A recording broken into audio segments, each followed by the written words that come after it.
मैं हूं आपका दोस्त विजय विद्रोही। मुझसे आप जुड़ चुके हैं, इसके लिए आप सबका तहे दिल से शुक्रिया। और अगले 8, 10, 11, 12 मिनट तक मैं आपसे जुड़े रहने की कोशिश करूंगा।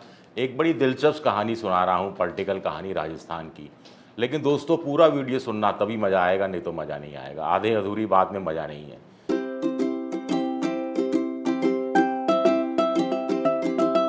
3 किरदार हैं इस स्टोरी के। एक है सचिन पायलट, ओबीसी नेता। एक हैं अशोक गहलोत, 3 बार के मुख्यमंत्री और ओबीसी नेता। और तीसरे पात्र है महारानी वसुंधरा राजे, 2 बार की मुख्यमंत्री। तो कहानी आगे की बताने से पहले थोड़ा सा बैकग्राउंड जानना ज़रूरी है। पिछले 2 महीने से सचिन पायलट अचानक अशोक गहलोत सरकार के पीछे लगे हैं। उनका ये कहना है कि वसुंधरा राजे के शासन के दौरान, यानी 2013 से लेके 2018 के बीच में जो भ्रष्टाचार हुए थे, उस भ्रष्टाचार के मामलों की जांच कांग्रेस की सरकार को करानी चाहिए, जैसा वादा सचिन पायलट और अशोक गहलोत ने 2018 के विधानसभा चुनाव में किया था। और उसके बाद 4.5 साल गुजर गए। ये कहानी स्पष्ट हुई। सचिन पायलट इस बहाने ये कह रहे हैं कि वसुंधरा राजे और अशोक गहलोत के बीच में सियासी दोस्ती है पर्दे के पीछे, इसीलिए अशोक गहलोत जांच नहीं करवा रहे हैं। अब सचिन पायलट ये बात क्यों कह रहे हैं? सचिन पायलट के 2 बड़े मकसद थे। एक, भ्रष्टाचार के बहाने अशोक गहलोत की सरकार को कटघरे में खड़ा करना, इस बहाने आला कमान को चेताना, इस बहाने आला कमान को पुराने वायदों की याद दिलाना। और 2, वसुंधरा राजे से पुरानी खुंदक निकालना। यानी जब सचिन पायलट मानेसर करीब 19-20 विधायकों को लेकर गए थे और तब तख्ता पलटने की कथित रूप से जो तैयारी थी बीजेपी में जाने की, वहाँ भांजी मार दी थी या रोड़ा अटका दिया था किसने? वसुंधरा राजे और कैलाश मेघवाल ने। तो वसुंधरा राजे से ये भी चिढ़ है। अब अशोक गहलोत ने क्या कहा? अब अशोक गहलोत ने वसुंधरा राजे की मदद के लिए शुक्रिया अदा कर दिया एक बार फिर, और कह दिया कि साहब हाँ, मेरी सरकार जो कि मुश्किल में थी, मुश्किल में मानेसर के कारण थी, मुश्किल में सचिन पायलट की बगावत के कारण थी, उस सरकार को वसुंधरा राजे ने बचाया था और मैं शुक्रगुजार हूं। जैसा कि मैंने भैरों सिंह शेखावत की सरकार को 1996-97 में बचाया था, जब उनका ऑपरेशन अमेरिका में हो रहा था और जयपुर में उनकी सरकार पलटने की तैयारी थी। लेकिन तब अशोक गहलोत के अनुसार उन्होंने साफ मना कर दिया था कि मैं सरकार गिराने में मदद नहीं करूंगा। और इसी तरह साफ मना कर दिया वसुंधरा राजे ने कि मैं अशोक गहलोत की सरकार गिराने में मदद नहीं करूंगी। कहानी का एक पार्ट यहां खत्म होता है। और अशोक गहलोत इस बहाने फिर आरोप क्या लगा रहे हैं सचिन पायलट खेमे पे कि भाई जो 10 करोड़ 15 करोड़ रुपया जो भी अमित शाह से उस समय लिया था वो वापस लौटा दो। अमित शाह बड़ा खतरनाक आदमी है, पीछे पड़ जाएगा, पीछे पड़ा हुआ है। और तब तक पीछे पड़ेगा जब तक आप 10-15 करोड़ रुपया जो भी लिया लौटा दो। उसमें से 1, 1.5, 2 करोड़ रुपया खर्च हो गया तो भी कोई परवाह नहीं, बाकी का पैसा लौटा दो। और ये 1.5-2 करोड़ रुपया मैं all India Congress committee AICC से कहकर आपको दिलवा दूंगा, तो वो चुका देना। सचिन पायलट पर जबरदस्त मार की है अशोक गहलोत ने। इससे पहले सचिन पायलट ने जबरदस्त मार की थी अशोक गहलोत पर। एक तीर से 2 निशाने।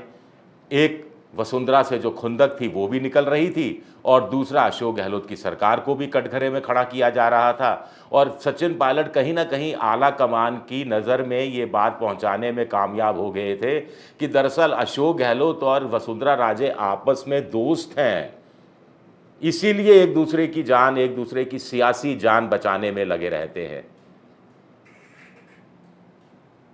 अब कुछ लोग कह रहे हैं सचिन पायलट ने बिल्कुल चाल चली, अच्छी चाल चली, अशोक गहलोत पर धोबी पाट मारा और अशोक गहलोत और वसुंधरा राजे में झगड़ा करवा दिया।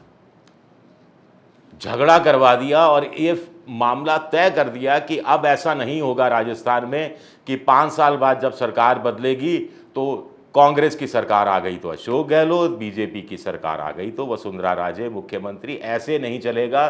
सचिन पायलट ने एक जबरदस्त राजनीतिक चाल चली, अशोक गहलोत और वसुंधरा राजे में झगड़ा करा दिया और ये बात की पुख्ता व्यवस्था कर दी कि अब राजस्थान में दोनों बार बार रिपीट हो मुख्यमंत्री के रूप में नहीं होंगे। लेकिन अशोक गहलोत गुट का कहना है, क्या कहना है कि अशोक गहलोत ने नहले पर दहला मार दिया।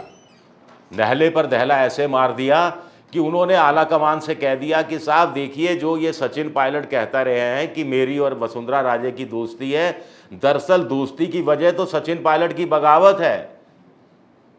सचिन पायलट की बगावत के कारण जो मेरी सरकार जा रही थी, उस सरकार को वसुंधरा राजे ने बचाया। तो इसको आप दोस्ती करो, एहसान करो, जो भी कहो, लोकतांत्रिक परंपरा का निर्वहन करो, कुछ भी कहो, आपकी इच्छा जो कहो।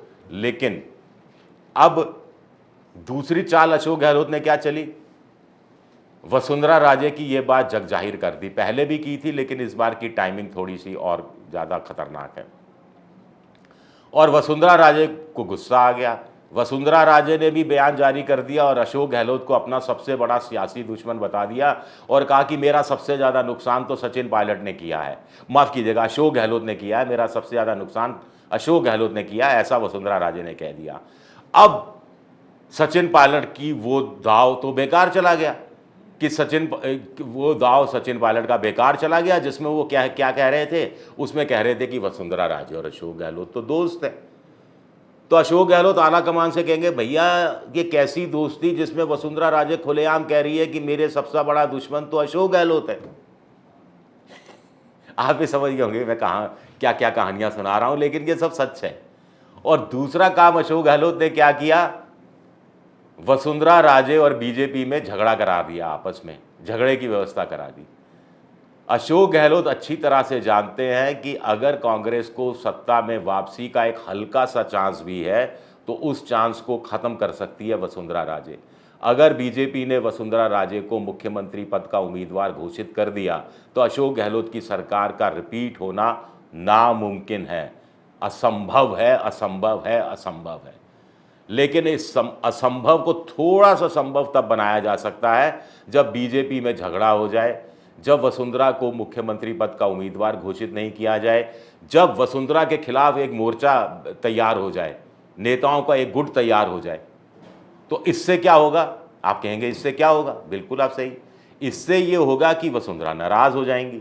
इससे ये होगा कि नाराज वसुंधरा बीजेपी को हराने की कोशिश करेंगी। इससे होगा कि वो जब बीजेपी को हराने की कोशिश करेंगी तो उनको अशोक गहलोत की मदद की ज़रूरत पड़ेगी। तब वो अशोक गहलोत के साथ मिलकर इस तरह के कैंडिडेट खड़ा कर सकती हैं जिससे कि कांग्रेस को फ़ायदा हो और बीजेपी को नुकसान पहुंच जाए। फिर आप कहेंगे कि सब यही सब था, तो फिर वसुंधरा राजे को देर रात ये बयान देने की क्यों ज़रूरत पड़ी कि देखिए मेरे सबसे बड़े दुश्मन तो अशोक गहलोत हैं और उन अमित शाह को बदनाम करने की कोशिश कर रहे हैं जो सत्य पर आधारित हैं, जो कि बहुत महान नेता हैं, जो चाणक्य हैं, फलाना ठिकाना है। देखिए, अशोक गहलोत ने वसुंधरा राजे पर दोस्ती एक तरह से निभाने वाली बात जैसे की थी कि सरकार बचाई थी, तो वसुंधरा राजे को तो खंडन करना ही था ना।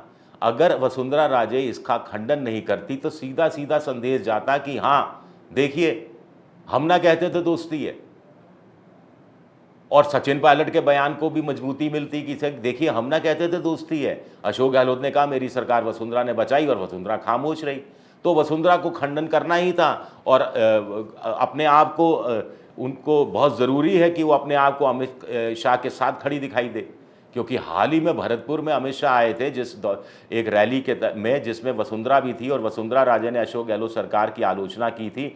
लेकिन जब अमित शाह का नंबर आया तो उन्होंने कहा कि वसुंधरा जी ने आलोचना की, अच्छी बात है, लेकिन ये लिहाज कर जाती हैं, ज़रा ऐसे थोड़ा हल्के वे में कहा कि लिहाज कर जाती हैं। अशोक गहलोत की सरकार इससे भी ज़्यादा गैर गुजरी और निकम्मी है जितना वसुंधरा बता रही है। उसके बाद उन्होंने आरोपों की झड़ी लगा दी थी अशोक गहलोत सरकार पर।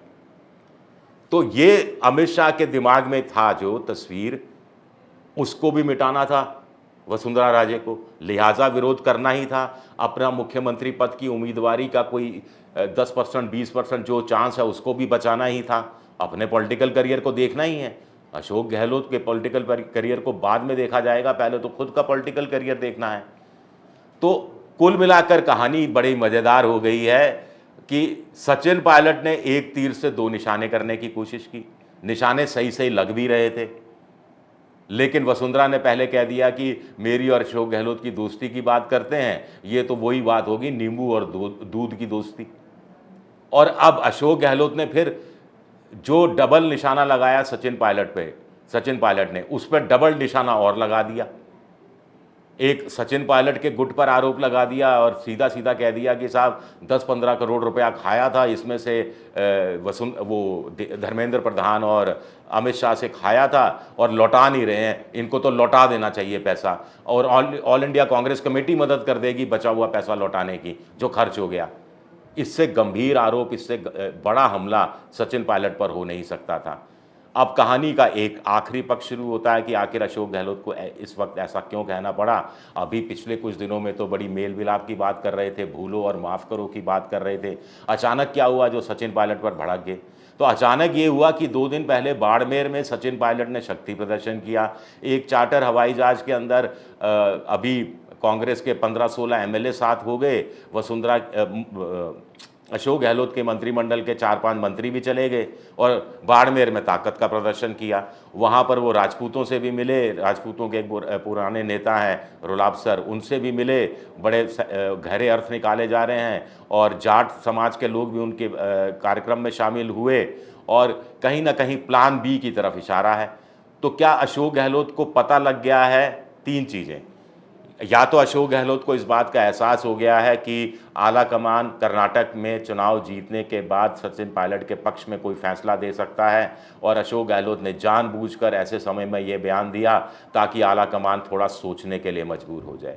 या अशोक गहलोत को पता लग गया है कि आला कमान सचिन पायलट के पक्ष में कुछ भी नहीं करने जा रहा, तो ऐसे में सचिन पायलट जो अपना प्लान बी की तरफ बढ़ते हुए दिखाई नहीं दे रहे हैं, उनको उस तरफ बढ़ाया जाए, उनको उकसाया जाए, उनको भड़काया जाए, ताकि जल्द से जल्द रुखसत हों अगर अलग पार्टी बनानी है, और इस बहाने आला कमान पर दबाव डाला जाए। तो कहानी बड़ी उलझी हुई है, लेकिन मैंने आसान शब्दों में जितना भी हो सकता था आपको समझाने की कोशिश की है।